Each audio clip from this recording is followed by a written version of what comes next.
दोस्तों नमस्कार।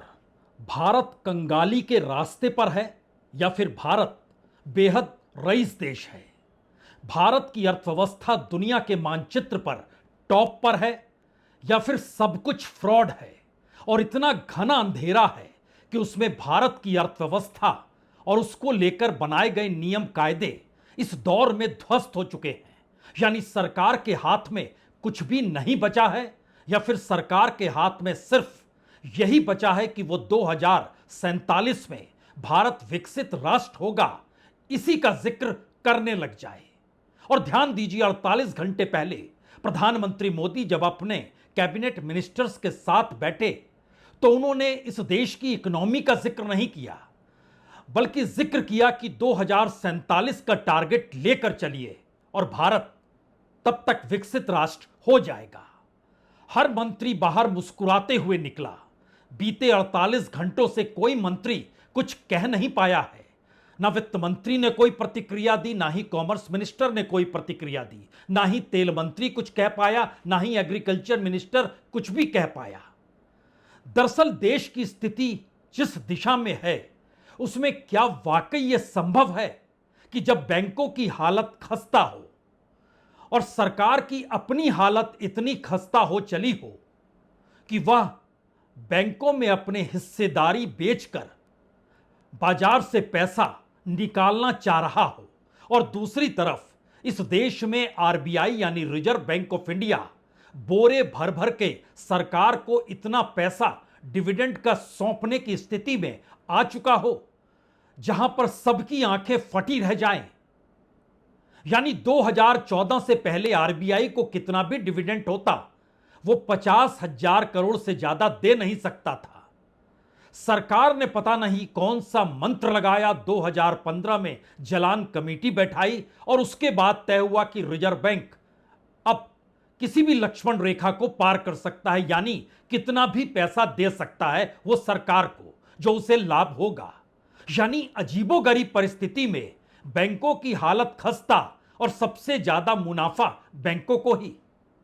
2,86,000 करोड़ रुपए डिविडेंड के तौर पर इस बार आरबीआई सरकार को देने जा रही है। यह बात इतनी आसान इसलिए नहीं है क्योंकि इसी वक्त दीपम ने सेंट्रल बैंक ऑफ इंडिया को लेकर कहा है कि सरकार की उसमें हिस्सेदारी जो लगभग 89.27% है, 8% हिस्सेदारी सरकार बेचने जा रही है। ऑफर फॉर सेल है और सरकार को लगता है कि 2,455 करोड़ रुपए वह जुटा लेगी। यानी एक तरफ बैंकों में हिस्सेदारी बेच रही है, सरकार को पैसा चाहिए, दूसरी तरफ आरबीआई डिविडेंड दे रहा है 2,86,588 करोड़ रुपए का, जो सबसे ज्यादा है। पिछले बरस 2,68,000 करोड़ दिए गए, उससे पहले 2,10,000 करोड़ रुपए दिए गए और 2022-23 में 87,000 करोड़ रुपए दिए गए। लेकिन इतना पैसा सरकार के पास आ रहा है, वो क्या कर रही है? और यही आरबीआई इस देश के भीतर अपनी करेंसी यानी रुपये की ताकत को बचा नहीं पा रहा है, जो उसका पहला काम है। यानी बैंक डूबे नहीं, डूबे तो उन्हें उबारने के लिए पैसा आपके पास होना चाहिए।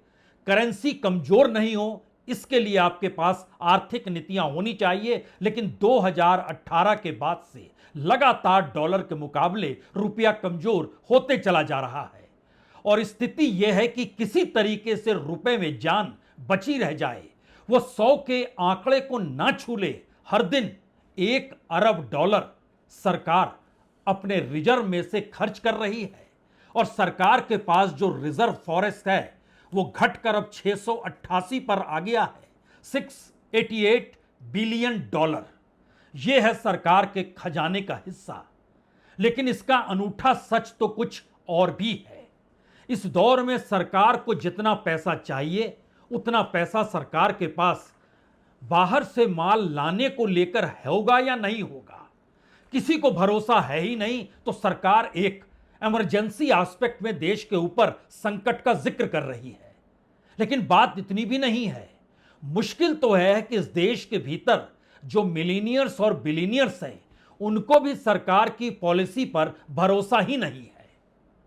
इस देश के मिलीनियर्स और बिलीनियर्स भारत के शेयर बाजार में पैसा नहीं लगाते हैं, दुनिया के दूसरे शेयर बाजार में पैसा लगाते हैं जहां से रिटर्न मिल सके, क्योंकि भारत के भीतर डॉलर के मुकाबले रुपए की करेंसी जब कमजोर हो रही है तो फिर विदेशी निवेशक भी लगभग $2 ट्रिलियन से ज्यादा पैसा इसी दौर में निकाल चुके हैं, जो युद्ध के बाद की परिस्थिति है, यानी 28 फरवरी के बाद।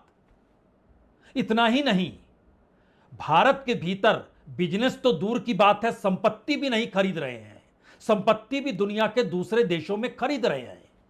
और स्थिति यह भी है कि रईसों की सोच मोदी सरकार को लेकर इतनी डामाडोल हो चुकी है कि अब वो इस देश को भी छोड़ रहे हैं और बड़ी तादाद में छोड़ रहे हैं।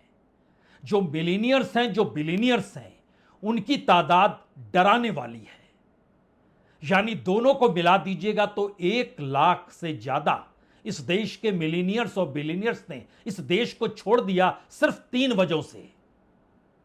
एक तो आपका जीवन यहां से बेहतर वहां होगा, दूसरा बिजनेस करने की परिस्थिति यहां से बेहतर वहां होगी, टैक्स को लेकर जो परिस्थिति है वो यहां से बेहतर वहां होगी, दुनिया के दूसरे देशों में आवाजाही वहां के वीजा के जरिए आसानी से आपको मिल जाएगी, जो पासपोर्ट आपके पास वहां का होगा। तो फिर बीते 10 बरस में किस पैसे ने, किस कॉरपोरेट ने सरकार पर स्टेक लगाया और सरकार रईस होती चली गई, उसका खर्चा बढ़ते चला गया और बढ़ते बढ़ते यह हालत हो गई कि गवर्नमेंट पर होने वाले खर्च को कर्जा लेकर चुकाने की परिस्थिति में इंटरेस्ट रेट हर साल 8 लाख करोड़ तक का पहुंच गया। यह सारी परिस्थिति जब आप सुन रहे हैं तो ऐसे में आज आगमन हुआ अमेरिकी विदेश मंत्री मार्को रूबियो का। कलकत्ता पहुंचे, उसके बाद दिल्ली पहुंचे हैं और आने से पहले उन्होंने खुला ऐलान कर दिया, भारत को अब पूरे तरीके से अमेरिका पर निर्भर होना होगा। अमेरिका जो कहेगा उसे आपको मानना पड़ेगा और मानने के दायरे में आप जो भी दुनिया में जो डॉलर खर्च करते हैं, जो आप आयात करते हैं सामानों का, वो अब सिर्फ अमेरिका से लीजिए। और खास तौर से जो एनर्जी का क्षेत्र है, यानी ऑयल का क्षेत्र है, उसमें भी आप इधर उधर मत देखिए। एक क्षण के लिए तस्वीर तो देख लीजिए, मार्को रूबियो भारत पहुंचे हैं।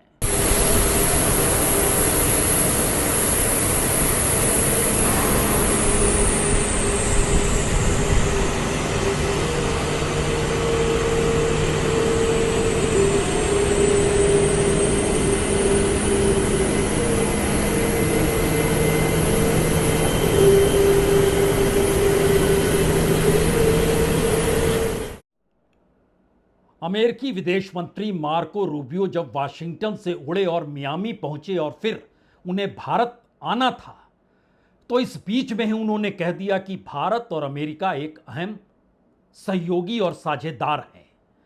भारत के साथ कई मुद्दों पर अभी और भी काम होना है और भारत को जितनी भी एनर्जी चाहिए, जो भी वो खरीदना चाहता है, अमेरिका वो सब कुछ भारत को देने के लिए तैयार है।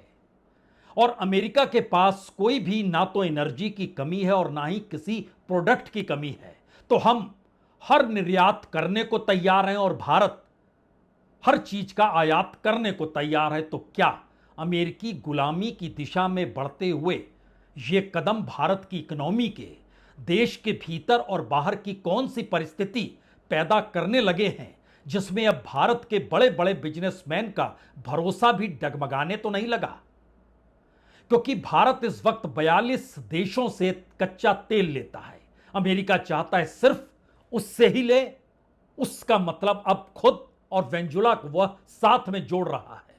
तो भारत ने पिछले महीने से वेनेजुएला से भी कच्चा तेल खरीदना शुरू कर दिया।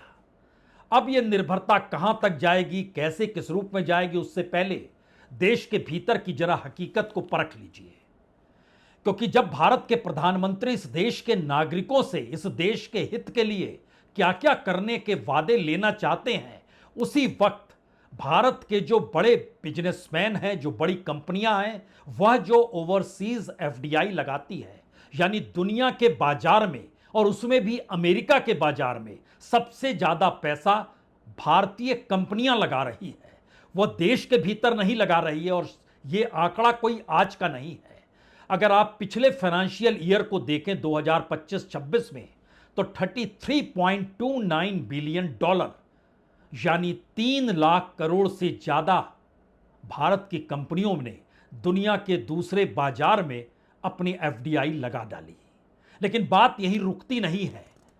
आप कहेंगे इससे पहले भी तो लगाते थे, बिल्कुल लगाते थे, लेकिन इतना नहीं जो पिछले फाइनेंशियल ईयर में लगाया गया। और एक एनालिसिस ये आ रहा है कि 2026-27 में यह जो 3 लाख डॉलर से कुछ ज्यादा, ये बढ़कर 5 लाख डॉलर से ज्यादा हो जाएगा, क्योंकि इसी दौर में भारत का बाजार, भारत का शेयर बाजार, भारत के मार्केट, भारत का प्रोडक्शन, भारत का एक्सपोर्ट, सब कुछ ठप सा पड़ गया है। यह आंकड़ा दुगना हो जाएगा। 2024 में यह आंकड़ा सिर्फ 2,70,000 करोड़ का था, उससे पहले यह 1.5 लाख करोड़ का था, बढ़ते बढ़ते 3 लाख करोड़ पार कर गया। एग्जैक्ट आंकड़ा सरकार के हिसाब से, आरबीआई के हिसाब से 3,18,000 करोड़। बात यहीं रुकती नहीं है। दुनिया के हिस्से में जो संपत्ति खरीदी जाती है, जो मकान दुकान खरीदे जाते हैं, उसमें भी बढ़ोतरी हो गई। और बढ़ोतरी का मतलब यह है कि कल तक यानी पिछले बरस तक 3,000 करोड़ रुपए की प्रॉपर्टी भारत के लोग खरीद रहे थे, बड़े बिजनेसमैन ही। इस बार वो बढ़कर 5,000 करोड़ पार कर गया। जो शेयर बाजार में यहां पैसा लगता है, लेकिन दुनिया के शेयर बाजार में भी भारत के बिजनेसमैन पीछे नहीं रहते हैं पैसा लगाने में।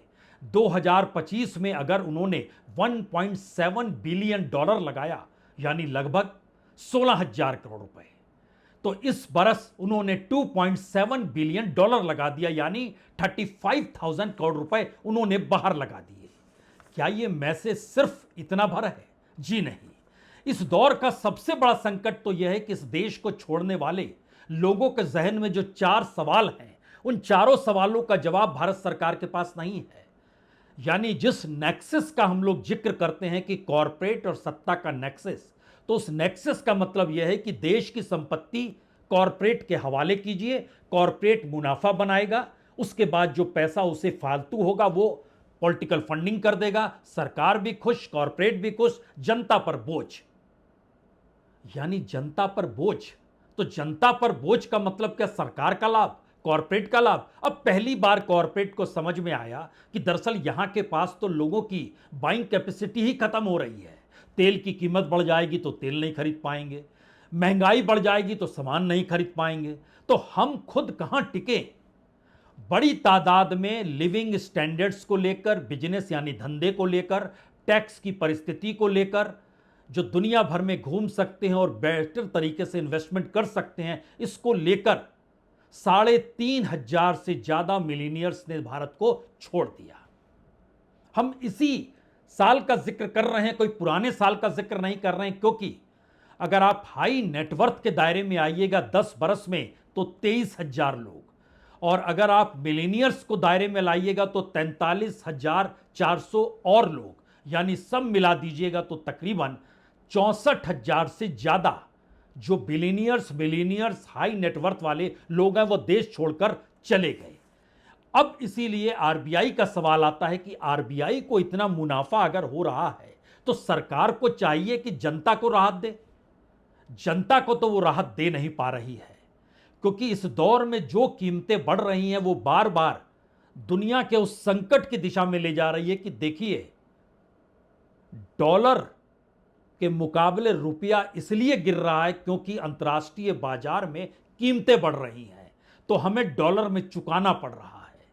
और हम जो डॉलर में चुका रहे हैं उसमें सरकार ने जितना डॉलर अपने खजाने से निकालकर रुपए की कीमत को बरकरार रखने पर लगा दिया, वह भी एक हैरत अंगेज स्थिति है। लेकिन हमें लगता है उससे पहले जब हम इस सरकार का जिक्र कर रहे हैं तो याद कीजिए मनमोहन सिंह सरकार, $140 प्रति बैरल तेल गया था, लेकिन तेल की कीमत भारत की जनता पर उसका बोझ नहीं पड़ा था। संयोग से $140 प्रति बैरल तेल अभी भी नहीं गया है, और मोदी सरकार जब 2014 में आई उसके बाद से लेकर एवरेज तेल की कीमत जो अंतर्राष्ट्रीय बाजार में थी वो 50, 60, 70, 72 इसके ज़्यादा नहीं बढ़ पाई। इतने ही डॉलर के हिसाब से तेल बिकता रहा, लेकिन जनता पर बोझ बरकरार रहा। आज पहली बार या कहें अरसे बाद कांग्रेस के राजीव गौड़ा निकल कर आए और बताने लगे ये सरकार खुद पैसा कमा रही है, क्या कर रही है पता नहीं, लेकिन जनता पर बोझ डालेगी ये कहकर यही राष्ट्र हित है और अंतर्राष्ट्रीय दबाव है। Under Dr. Manmohan Singh, during the UPA years, the price of a barrel of crude oil was more than $140, usually above $100 a barrel. And the UPA put in a huge amount of effort to shield the people of India from the adverse impacts on prices by providing subsidies. Now, when Modi Sarkar came, the price of crude oil had dropped dramatically. But I will ask every one of you who is watching this, did you see a change in the price of petrol at the petrol bunk? No, absolutely not. Why? Because continuously Modi Sarkar kept increasing excise duty, surcharge, other kinds of taxes to make sure that they were able to draw a lot of excessive revenue. मसला इतना भर नहीं है, मसला तो इसके आगे का है, क्योंकि अंतर्राष्ट्रीय बाजार में जो तेल की कीमत बढ़ती है तो दुनिया के हर देश में तेल की कीमत बढ़ा दी जाती है, लेकिन जब वो कम होती है तो फिर तेल की कीमत जनता को भी कम कीमत पर मिलती है। यहां कोई मनमोहन सिंह के काल और मोदी काल के बीच तुलना थोड़ी देर के लिए छोड़ दीजिए और बीते 10 दिनों की कहानी समझ लीजिए। जब सरकार ने 3 रुपए तेल की कीमत बढ़ाई पेट्रोल और डीजल पर, उस दिन बाजार में कीमत $112 प्रति बैरल तक पहुंच गया था। मामला तो चिंता का विषय तो था, लेकिन उसके बाद 1 रुपया या 90 पैसा फिर बढ़ाया गया। उस दिन कच्चे तेल की कीमत अंतर्राष्ट्रीय बाजार में $104 के नीचे आ गई और आज फिर बढ़ा दिया गया 80-90 पैसे। आज फिर तेल की कीमत और कम हो गई। यानी सरकार का अपना जो बजट है उसमें कोई कमजोरी नहीं होनी चाहिए, उसमें रईसी कम होनी नहीं चाहिए। क्या यही वो अंतर्राष्ट्रीय पॉलिसी है? क्योंकि रिजर्व बैंक अगर डिविडेंड 2,86,000 करोड़ रुपए सरकार को दे रहा है और दूसरी तरफ बैंकों की हालत इतनी खस्ता है कि उनके पास अब कैश की कमी है, वह लोन देने को तैयार नहीं है। लोन देंगे तो उन्हें लगता है पैसा लौट नहीं पाएगा। इस देश के भीतर सबसे ज्यादा कर्ज लेने के लिए इंडिविजुअल लेवल पर प्रयास किए गए और उसमें पैसे नहीं लौटे। जो कॉरपोरेट और बड़े बिजनेसमैन को पैसा दिया गया उसमें 72% पैसा लौटा ही नहीं। सरकार ने लगभग 68% कॉरपोरेट और बिजनेसमैन का पैसा रिटर्न ऑफ कर दिया, माफ कर दिया एक लिहाज से, और बैलेंस बना रहे बैंक के भीतर में, उसकी बुक ठीक ठाक रहे, इसकी व्यवस्था कर दी। लेकिन जब यह बात आई कि सेंट्रल बैंक ऑफ इंडिया के अब 8% आप बेचने जा रहे हैं, तो अगला सवाल फिर उठा और दीपम की तरफ से यह सफाई आई कि दरअसल यह पैसा सरकार को चाहिए। एक तरफ पैसा ही पैसा, दूसरी तरफ जुगाड़ भी करना है। एक तरफ लुटाने की परिस्थितियां भी हैं और दूसरी तरफ रुपए को बचाने के प्रयास भी करने हैं। क्योंकि यह प्रयास किस हद तक हुआ है, जरा इसकी कल्पना कीजिए कि फाइनेंशियल ईयर 2025 में रुपए की कीमत बरकरार रहे, सरकार ने साल भर में $41.1 बिलियन खर्च कर दिया रुपए को मेंटेन करने के लिए। अगर रुपए में तब्दील कीजिएगा तो वो लगभग 3,93,000 करोड़ रुपए होंगे, 3.93 लाख करोड़। और पिछले फाइनेंशियल ईयर में उसने $53.1 बिलियन निकाले, यानी रुपए में 5,08,000 करोड़ रुपए ये निकाले गए। और अगर आप लास्ट आरबीआई की रिपोर्ट मार्च के महीने की देखिएगा तो मार्च के महीने में $9.8 बिलियन खजाने से निकाला गया। जो फॉरेक्स का खजाना है उसमें से बाजार में डाला गया, उसको बेचा गया, रुपया किसी तरीके से मेंटेन रहे। और ये मेंटेन होने की स्थिति यह थी कि उसकी उस समय यानी 93,786 करोड़ रुपीस ये पैसा बेच दिया गया था डॉलर का। आज की तारीख में 688 बिलियन डॉलर बचा हुआ है सरकार के खजाने में। और जितनी बड़ी तादाद में तेल बाहर से लाया जाता है, सोना बाहर से आता है, खाने का तेल जो बाहर से लाते हैं, जो इंजीनियरिंग का सामान लेकर आते हैं, अगर उसमें अब पैसा लगाने लग जाएं और एक्सपोर्ट के जरिए सरकार के पास पैसा डॉलर आ ही ना रहा हो, तो एक झटके में भारत का फॉरेक्स का खजाना कंगाल हो जाएगा। और इसीलिए सरकार के हाथ पांव फूले हुए हैं कि तब क्या बचेगा। इस पूरे कालखंड में सबसे ज्यादा पैसा या सबसे ज्यादा डॉलर रुपए को बचाने के लिए जो लगाया गया वो नवंबर 2024 था। आप कल्पना कर सकते हैं, एक महीने में लगभग 2 लाख करोड़ रुपए के डॉलर यानी 20.2 बिलियन डॉलर बाजार में डाल दिए गए। दूसरी बार अक्टूबर 2025 में यही स्थिति आई। 1 लाख करोड़ से ज्यादा की कीमत के डॉलर लगभग 11.9 बिलियन डॉलर ये डाल दिए गए बाजार में खरीद के लिए। इस स्थिति में ये देश, और जब हम आपसे जिक्र कर रहे हैं आरबीआई के मुनाफे का, तो जनता पर बोझ पड़े, सरकार को पैसा मिलते रहे। और इन सब के बीच भारत के भीतर सरकार ने ही अप्रैल की जो कोर सेक्टर की रिपोर्ट दी उसमें क्या है, कोयले के क्षेत्र में -8.7 की ग्रोथ है, नेगेटिव ग्रोथ है। फर्टिलाइजर में -8.6% नेगेटिव ग्रोथ है। क्रूड ऑयल में -3.9% नेगेटिव ग्रोथ है। नेचुरल गैस -4.3% नेगेटिव ग्रोथ है। जो रिफाइनरी होती है तेल की, जो पेट्रोकेमिकल की, उसमें -0.5% यह भी नेगेटिव ग्रोथ है।